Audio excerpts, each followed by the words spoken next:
So hey guys, welcome back to my channel. तो आप लोग कैसे हो? आई होप आप लोग अच्छे होंगे। मैं भी बिल्कुल अच्छी हूँ। तो आज मैं फिर से आप लोगों के लिए एक न्यू मज़ेदार रिएक्शन वीडियो के साथ आई हूँ। गाइस, आज मैं जिस सॉन्ग पे रिएक्ट करने वाली हूँ, सॉन्ग का नाम है सॉन्ग का नाम है लवर से शादी। ये सॉन्ग बहुत ही कॉमेडी, बहुत ही इंटरटेनिंग और बहुत ही मज़ेदार है।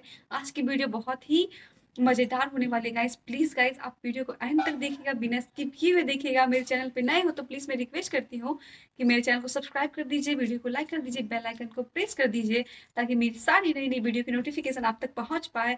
तो बिना लेट किए हुए मैं करते हैं स्टार्ट वीडियो को, करते हैं रिएक्शन, फिर हम लोग करते हैं बात।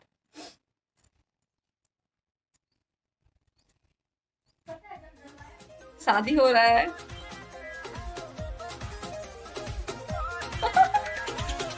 बहुत जल्दी जल्दी घूम रहा है, शर्मा रहे हैं। आदिशक्ति खेल। म्यूजिक कितने खतरनाक है। लव मैरेज कइले नि जबिया हो तू हवा जादो जी हम होई साह हो ए जी बड़ा डर दर्दी क्या लागता। बात है?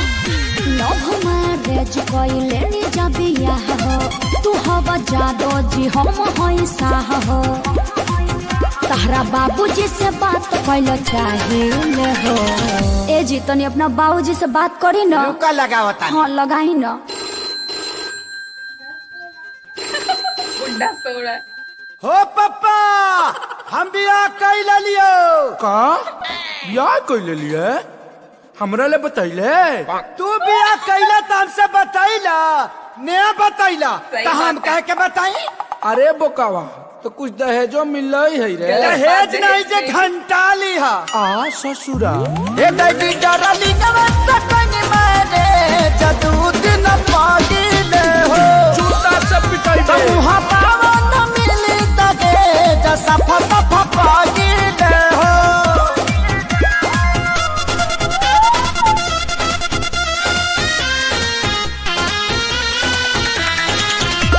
होगा मजेदार चीज।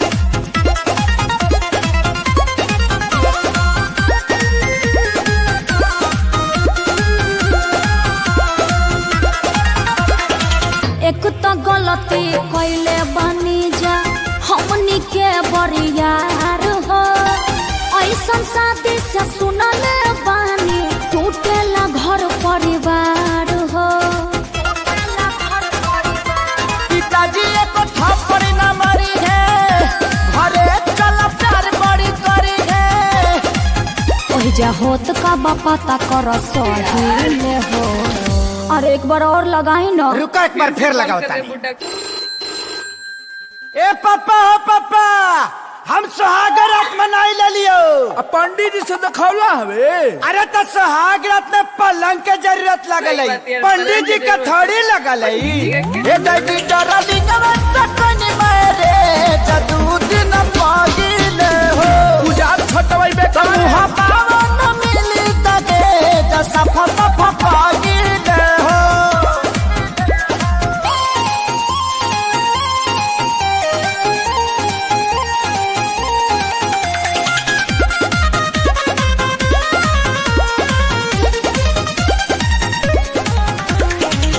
सुनायो अखिलेश हमार का पता के रूह हो वही जा जाए से पहले देख छोटका के छोटका भी आ जाएगा यार मुँह इतना जल्दी।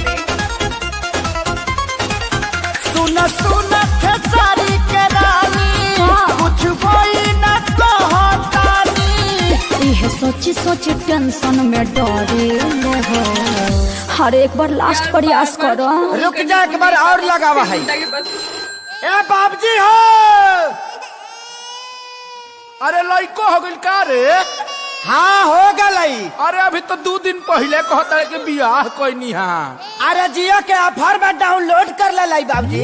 ए दैडी डरली नवस्त कनि मारे जदू दिन पागिले हो समूह पावन मिली तगे जसा फसा पागिले हो।